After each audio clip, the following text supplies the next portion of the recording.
Many parents wonder how to teach their children financial responsibility. How do the children learn to govern money? When do you give them money? Do you give them the money? Do they get the money from somebody else? Those are big questions on a lot of parents' minds. And I know many parents go back and forth between, do you do allowance? Do you not do allowance? Do you pay them for chores? Do you say, no, you live here, so you don't get to be paid for chores? What do you do? What's the best way for them to develop a healthy relationship with money so that they don't have scarcity mentality, but they have an abundance mentality, but then at the same time they respect money and they don't waste money? We want them to save money. We want them to be philanthropic with their money. Wow, money is a huge discussion. In this video, we're going to be talking about money and children and the best ways that I've found to teach children financial responsibility.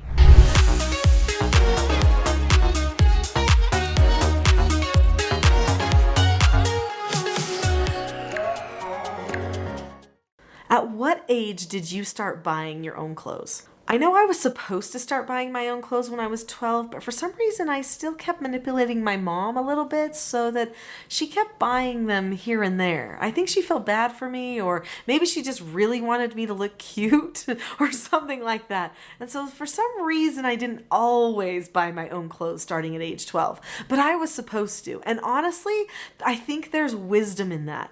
I told my children when they were young, oh, right now mom and dad buy you everything. But when you get to be 12 years old, there's so many wonderful things that are going to happen. You're going to start to become an adult, which means that you will get to not only miss out on trick-or-treating on Halloween and hand out the candy instead, because that's one of our family rules, but you will also get the opportunity to pay for all of your own clothes. Won't that be great? And when they're little and they love spending money and spending their own money, they're like, yeah, that sounds great. And so that's how we start talking to our children in our family about who gets to buy the clothes. So when they're 12 years old, they graduate into this phase of life where if they go to a birthday party, they get to buy the present for their friend. If they're going to a particular activity, like a movie with friends or to the swimming pool with friends, they get to pay for themselves. And if they are buying clothes, they get to pay for themselves too. Of course, we still pay for a roof over their heads and not clothes, that's theirs, but food and, family activities and stuff that we do together. It's just that if they want anything special for themselves, I'll tell you what, my children turn into really great planners. I know some people say, who would ask for socks and underwear for Christmas? No, my children would. They would totally ask for socks and underwear for Christmas because they wouldn't want to pay for it themselves. And so what they do is on their birthdays and on Christmas and other holidays or times where they would get gifts, they'll say, oh, Mom, I really would like this shirt or this thing. Of course, we get them other things too, but they save those purchases until those times, unless they really want something extra at another time. This teaches them to respect their belongings, to take care of them. They're not going to get replaced at the drop of a hat. They decide that they like nice things because they're going to be picky about what they get. So they want nice things, but they're going to take care of it. That's called taking pride in your possession in a good way, right? Taking responsibility over what you have. And that's what they learn because they have to buy it themselves. They also learn a lot of money management. If I want this shirt, but I also came to the store because I wanted to buy this birthday present for my friend Susan, do I really have enough money to buy both of those things, or do I feel like I don't want to spend that much money yet? Now, here's the deal. My children have lots of money. Sometimes my children have more money in the bank than I do. And it started really small. Here are 5 things we did to help my children earn money and have a good attachment to their money that they have. Number 1. We decided that we were always willing to help our children start a business, whatever it was. So one time, London decided that she wanted to set up a stand. You know how people set up stands to sell lemonade or something like that? She set up a stand in our cul-de-sac to sell water. We still laugh about it to this day because I'm like, yeah, sure, try it, see what happens. So she set up her water stand. I think she had 2 Mercy customers, probably because she just looked so cute. And she came in and she said, Mom, I don't think my business was very successful. And I said, oh, you think? Probably not, Which actually brings me to number 2, which is you have to be willing to fail too. I knew she was going to fail at selling water, but I allowed her to do it. My husband and I both own businesses. So I own teachingselfgovernment.com. I also head a nonprofit organization. And then he owns another business, a contracting business of his own. So we know what it takes to set up a business. We know you have to be able to fail sometimes. But we also know that sometimes the most surprising things turn into the best business opportunities. So we're willing to allow our children to try anything and to allow them to fail. We've had a lot of businesses over the years, lawn mowing businesses, childcare businesses, kite making businesses, rock painting businesses, businesses where we sell all the junk out of our house and hope for the best. Anyway, we've had lots of different businesses and they've learned along the way. But over time, because we had family businesses, our children started applying for jobs. And we allow them to apply for jobs. So they would apply at first to earn money doing extra chores. So they would say, Mom, can I apply for a job? I would like to earn $5. And I would say, oh yeah, sure, you can apply for a job. Here, I have this job that you could earn $1 if you'd like to apply for that. And I have this other job that's a bigger job. You could earn $4. You could apply for that. And if you want to do this other job, you could earn another $2 and you could apply for that as well. But when you apply, you have to tell me why you want the job, how you plan to do the job, and when you expect to be done with the job. Otherwise, I don't know if I'll hire you. So they learned, okay, I've got to show commitment then if I'm going to apply for a job. So they couldn't say, I don't have any money, because there's always an opportunity to earn money. They just had to choose to do the earning of it themselves. So anyway, that's how it started. They started applying for jobs and doing chores around the house. Well, over time, Dad's business maybe needed some flyers passed out somewhere, or I needed someone to help package books to send out to people who wanted my latest parenting book or something like that. And so we started paying them piece rate for different things that they would do if they wanted the job.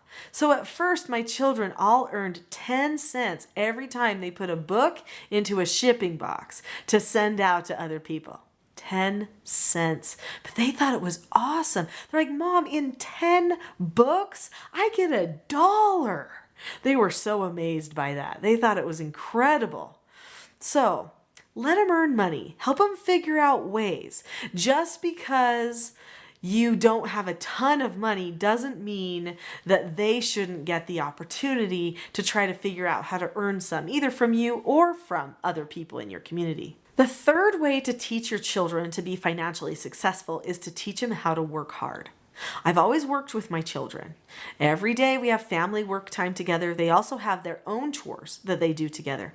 And then we have other special times, especially when it's good weather, where we all work in the yard, oftentimes for hours a day. So they don't complain about work. It's just part of life. They know how to do it. They're confident with it. If they feel that way about work, then they will earn money. They will be successful financially. It's the lazy people who always want a quick fix. Oh, I'm just going to start out having passive income and never have to do any work or something like that. I mean, passive income, that's a great thing, but I think a person should learn work first. In fact, even though my husband and I both have businesses, we always hope that our children will go and get a job serving food somewhere at some fast food place or doing some really dirty job, cleaning out garbage cans or something, so that they really learn the value of work, the value of $1, and that they can do anything to earn money. One thing that I think parents are really shortchanging their children on nowadays is they are not teaching them to work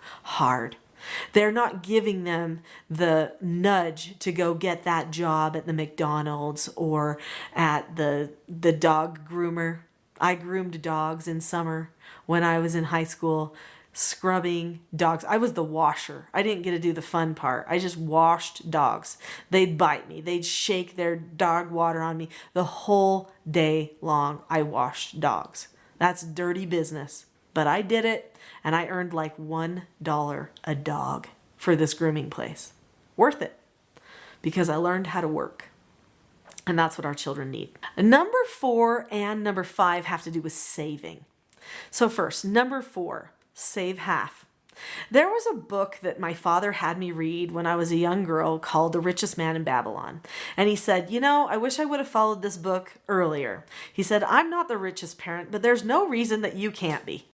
And so he said, here you go, read this book and see if you can be better at managing money than me and your mother have been. And I was like, okay, good point. They've always been talking about how we don't have that much money, so he's got a point. I think I should read this book. So he had all of his children read The Richest Man in Babylon. We read it, and it talked about saving certain percentages for different amounts of things.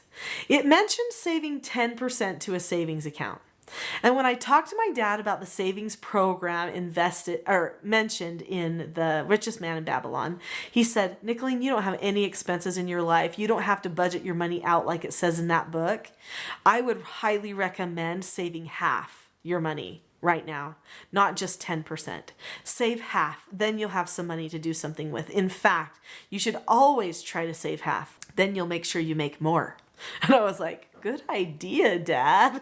And so I started saving half. When I would babysit, I would save half. When I worked at the bakery or the dog groomer or the veterinary hospital, all the crazy things I did, or when I taught people lessons on the side, those were all things that I would take the money from, and I would save half of that money.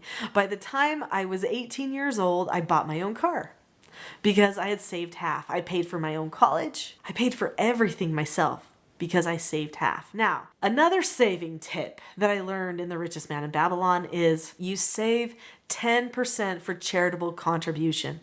We're a religious family, and so we paid tithes to our faith. And it was 10% that we were supposed to pay. So I always saved 10%. And it's 10% to give away. That's what it is. So I've taught my children to save 10% to give away, to not even think of that money as your own, but think of it as you giving back to a higher power that has watched over you and blessed you enough that you have that money. Saving 10% and giving it away keeps a person humble. So let's do the math. How much money really was I keeping of my own money and actually using? 40%. And that's what I've taught my children to do too. And that's why they have so much money in the bank.